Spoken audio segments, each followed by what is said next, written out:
नमस्कार, श्री स्वामी समर्थ।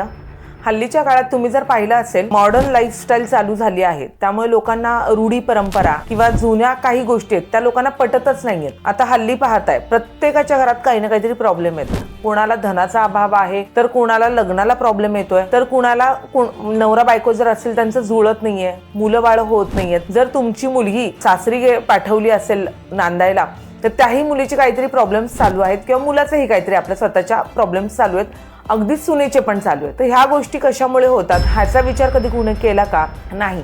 तर ह्या गोष्टी ह्या पितृदोषामुळे होत असतात, जो की आत्ता पितृपक्ष चालू होणार आहे 2024 मधला 17 सप्टेंबरला। तर ह्या 15 दिवसात पौर्णिमेपासून ते अमावस्येपर्यंत ह्या 15 दिवसामध्ये जर तुम्ही त्या पितरांसाठी उपाययोजना केला तर खूप चांगला फळ तुम्हाला बघायला भेटतं। बऱ्याच लोकांना माहिती नाही हे पितृपक्ष म्हणजे आहे तरी काय, हे जे की कुंडलीनुसार तुम्हाला सुद्धा कळतं कुठे तुमचा ग्रह राहू आणि केतू बसलाय आणि काय तुम्हाला त्याचं ते फळ देणार आहे। जे की पित्र पूर्वजन्म हा राहू आणि केतू दाखवत असतो आपल्याला। तर राहू आणि केतूची जी प्लेसमेंट असते त्यावरनं ठरवता येतं की पूर्वजांना तुमच्याकडून काय पाहिजे आहे। पण राहू केतू हे प्लॅनेट काय त्याआधी आपण ते समजून घेऊया। राहू केतू हा जर प्लॅनेट पाहिला तर राहूला हे मला काय हवंय, मला काय मिळवलं पाहिजे यासाठी त्याची धडपड चालू असते, आणि केतूसाठी मला काय द्यायचं आहे, मला पूर्वजांनी का माझं साधन केलं आहे आणि मला पूर्वजांना काय द्यायचं आहे हे जर प्रत्येकाला कळालं तर तुम्हाला पितृदोष मला वाटत नाही म्हणावा इतका जड पण जाऊ शकतो। जर पितृदोष तुम्हाला कमी करायचा असेल किंवा उपायांनी तुम्हाला पण असा प्रश्न पडत असेल, नक्की सगळे वेगवेगळे उपाय सांगतात, आम्ही नेमका उपाय करायचा कुठला, मी तो तुम्हाला सांगू शकते। जे की केतूच्या पोझिशन वरून, केतू तो कुठल्या घरात बसलाय त्याच्यावरून प्रत्येकाने प्रत्येकाची कुंडली उघडून बघा आणि त्यामध्ये केतू कुठल्या स्थानावर आहे त्या पद्धतीने तुम्ही उपाय चालू करा, त्याने तुम्हाला खूप चांगला फरक पडू शकतो। तर मग मी 1 ते 12 जी स्थानं आहेत केतूची त्याप्रमाणे तुम्हाला उपाय सांगेन आणि नक्की ते उपाय तुम्ही फॉलो करा। लग्नात केतू जे की म्हणजे पहिल्या स्थानामध्ये जर ज्याचा कोणाचा केतू असेल त्यांनी धर्मस्थळावर जे की कुठल्याही मंदिरात जाऊन तुमच्यासाठी वैयक्तिक तुम्हाला वेळ द्यायचा आहे, देवाजवळ बसायचंय, थोडस स्तोत्र वगैरे कुठलंही वाचा आणि देवाला गाईच्या तुपाचा दिवा तुम्हाला लावायचा आहे। तर हा उपाय तुम्हाला सलग 15 दिवस करायचाच आहे संध्याकाळच्या वेळेला। जे की तुम्हाला स्वतःला जर तुम्ही वेळ दिला तर केतू तुमचा 100% खूप चांगला होईल आणि पितृदोषांपासून सुद्धा तुमची सुटका चांगली होईल। दुसऱ्या स्थानातला केतू ज्यांचा आहे त्यांनी कुठल्याही गरीब माणसाला, गरीबच माणूस मी म्हणेन किंवा भिकारी म्हणेन, ज्यांना खूप अडचण आहे, पैसे नाहीयेत किंवा राशन ज्यांच्या घरी नाहीये, त्यांना तुम्हाला राशनच द्यायचं आहे। अगदी तुम्ही पीठ द्या, डाळी द्या, व्हॉटएव्हर, कडधान्य द्या, काही द्या, पण सलग 15 दिवस तुम्ही गरीब लोकांना हे राशन खाऊ घालायचंय किंवा द्यायचंय, दान करायचंय। तिसऱ्या स्थानातला केतू ज्यांचा आहे त्यांनी म्हणजे जी व्यक्ती तुमच्यापासून दुरावलेली आहे, जे की तुमचं भांडण कोणाबरोबर झालं असेल त्यांना जवळ करायचंय। अगदीच ते होत नसेल तर तुम्हाला कुणालाही, जे कोणी तुमच्या घरामध्ये कामाला आहेत, ज्यांचा मोबाईलचा रिचार्ज संपला आहे, ज्यांना मोबाईलची खरंच गरज आहे, जी गोष्ट संपर्काने जुळून येते, ह्या गोष्टी तुम्हाला दान करायच्यात सलग 15 दिवसात।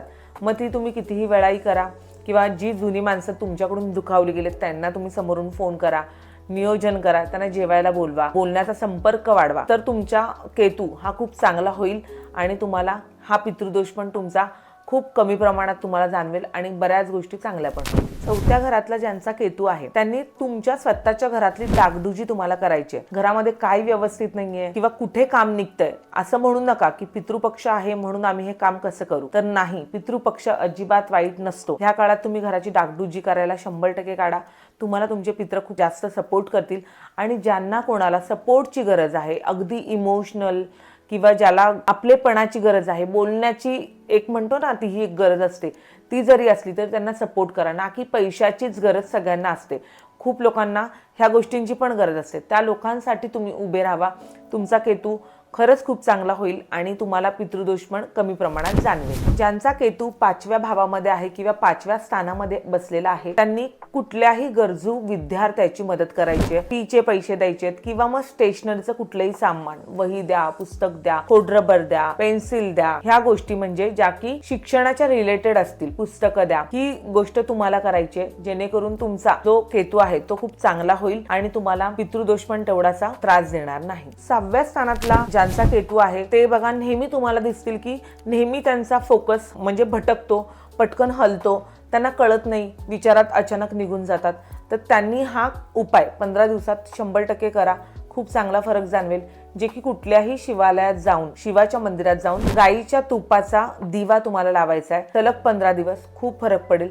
आणि वैयक्तिक स्वतः ध्यान करा, उपासना करा. ह्या काळामध्ये तुम्हाला ह्याची फार गरज आहे आणि हा उपाय केल्यावर तुम्हाला ऑटोमॅटिकली तुमचा केतू चांगला होईल आणि तुम्ही फोकस सुद्धा व्हाल आणि जे की पित्र तुम्हाला त्रास देतात तेही देणार नाही. 7वं स्थान आलं हे म्हणजेच की जोडीदाराचं स्थान आपण म्हटलं जातं. 7व्या स्थानात ज्यांचा केतू बसलाय त्यांनी तुमच्या जीवनसाथीला भरपूर वेळ द्यायचा आहे. नवरा असो बायको असो, एकमेकांना वेळ द्या, टाइम स्पेंड करा, कुठेतरी फिरायला तिला घेऊन जावा आणि अगदीच नाही तर मंदिरात तरी रेग्युलर 15 दिवस घेऊन जावा आणि होईल एवढं तिला खुश करा.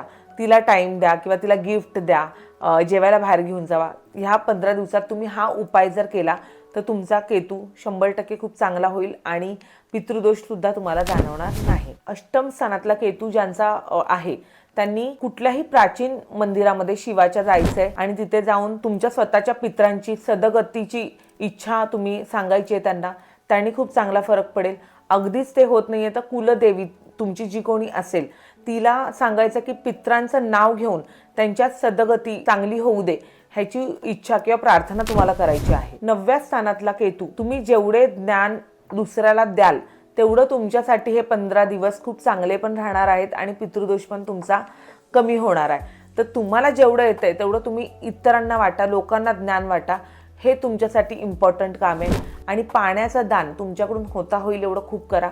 ह्यानेही तुम्हाला खूप चांगला फरक जाणवेल आणि पितृदोष तुमचा ऑटोमॅटिकली कमी होताना तुम्हाला दिसेल. 10व्या स्थानातला केतू जो आहे तो तुम्हाला मंदिरामध्ये मध, तूप, साखर आणि गूळ ह्या गोष्टी तुम्ही सलग 15 दिवस दान करा.